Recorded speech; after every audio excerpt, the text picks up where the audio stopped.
कैदी होता है उसको प्रतिरक्षा का जो अधिकार है वो सरकार का अधिकार है, उसको रक्षा मिलनी चाहिए।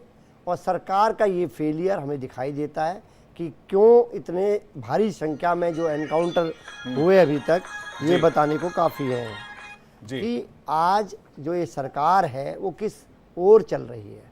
सरकार का जो रवैया है निश्चित तौर पे सरकार का फेलियर है कि वो लगातार ऐसी घटनाएं उसमें घट रही हैं। आप ठीक है, एनकाउंटर पर सवाल उठाइए, उसमें कोई बुराई नहीं है और सवाल उठाया जाना चाहिए, जायज भी है। न्याय कमेटी भी बनती है, फिर जांच भी होती है, फिर क्लीन चिट भी होता है, सब कुछ होता है। लेकिन आप मंगेश यादव पर सवाल उठाते हैं, आप दूसरे एनकाउंटर पर सवाल नहीं उठाते हैं। आपने इस बार तो कुछ नहीं कहा अभी तक। आप कह रहे हैं कि भाई एनकाउंटर सही नहीं है, एनकाउंटर नहीं होना चाहिए, एनकाउंटर न्यायिक प्रक्रिया का पालन होना चाहिए। आप सामने से कोई गोली चलाए तो पुलिस क्या करे फिर उसका? अभी विवेक जी, आपने आप ही के चैनल में जब मैं आया और आपने जो प्रश्न करा उसका उत्तर हमारे राष्ट्रीय अध्यक्ष माननीय अखिलेश यादव जी ने दिया है।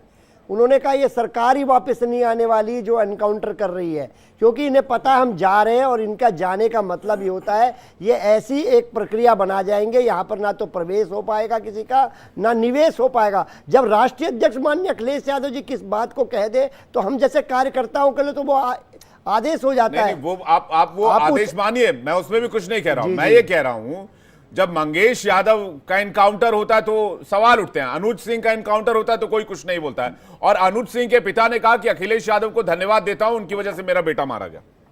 नहीं, मैं वो क्या कहें, उनकी क्या प्रतिक्रिया मैं नहीं कहता, लेकिन राष्ट्रीय अध्यक्ष माननीय अखिलेश यादव जी का जो ट्वीट है वो आप ही के चैनल में मैंने आके देखा। और जब चैनल में मैं देख पा रहा था उन्होंने इस जो पद्धति है, जो भारतीय जनता पार्टी की संस्कृति है, इसका हमने विरोध करते हुए वो दिखाई दे रहा पूरा ट्वीट पे पोस्ट। और निश्चित तौर पे कहना चाहता हूँ ये सरकार का फेलियर है, जो बात हमारे नेता कह रहे हैं, हम लोग लगातार उठा रहे हैं।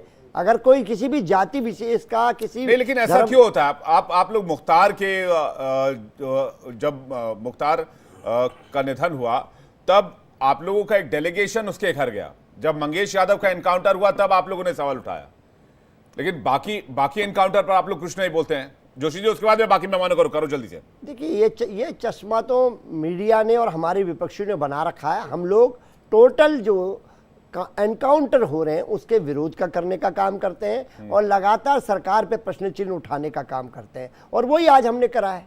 तो मीडिया ने थोड़ी कहा था सर कि अतीक के घर चले जाइए, मीडिया ने कोई इनविटेशन दिया था क्या? शांतनु गुप्ता जी के पास जा रहा हूं, एक छोटा रिएक्शन, उसके बाद मैं शरद तिवारी जी आपके पास आ रहा हूं। शांतनु गुप्ता जी, उत्तर प्रदेश में किस तरह की राजनीति है?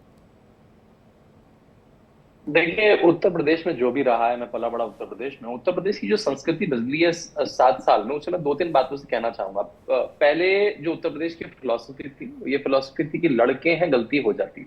आज की फिलॉसफी है माफिया को मिट्टी में मिला दूंगा। तो टॉप से जो चलता है वही आपका नेता, वही आपका मंत्री, वही आपकी पुलिस फॉलो करती है। पहले ठीक है, गलती होगी, ठीक है, छोड़ दिया जाएगा, फोन आएगा।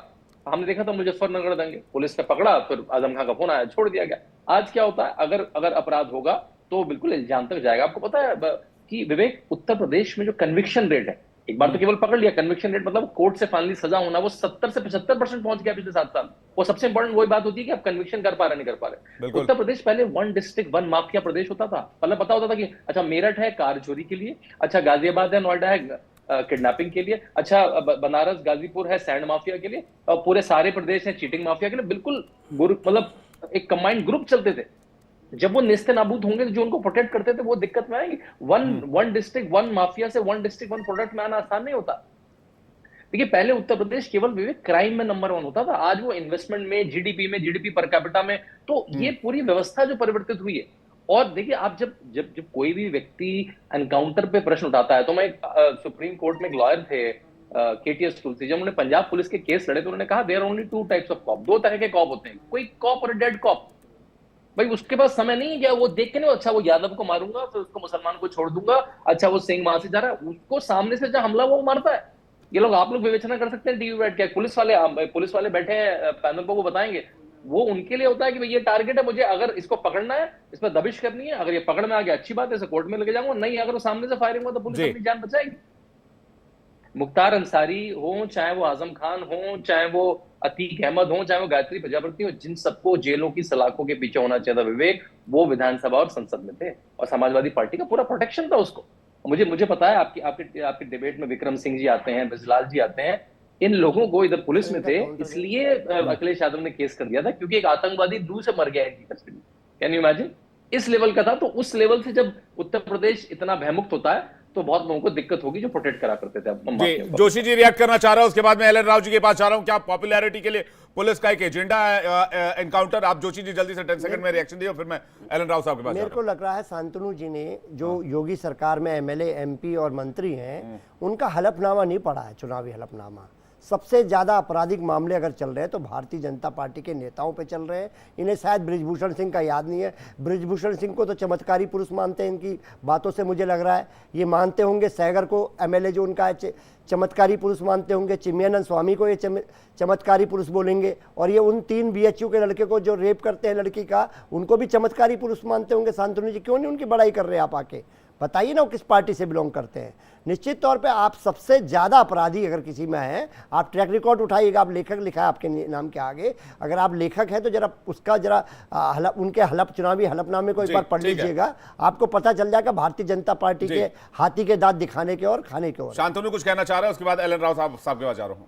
शांतनु जी। नहीं, मतलब मैं बस बात पे आश्चर्य जगाऊंगा कि कोई भी क्या मुख्तार अंसारी से किसी का कंपैरिजन कर सकता है, कोई भी अतीक अहमद से कंपैरिजन कर सकता है। आपको पता है अभी परसों ही सैटरडे को जो पिछला शनिवार गया, उसमें आजम खान की एक बेल कैंसिल हुई हाई कोर्ट से। वो क्या बेल कैंसिल हुई कि उन्होंने नगर निगम की 5 मशीनें, 1 करोड़ की सफाई की मशीनें चुरा के अपनी यूनिवर्सिटी में रखी।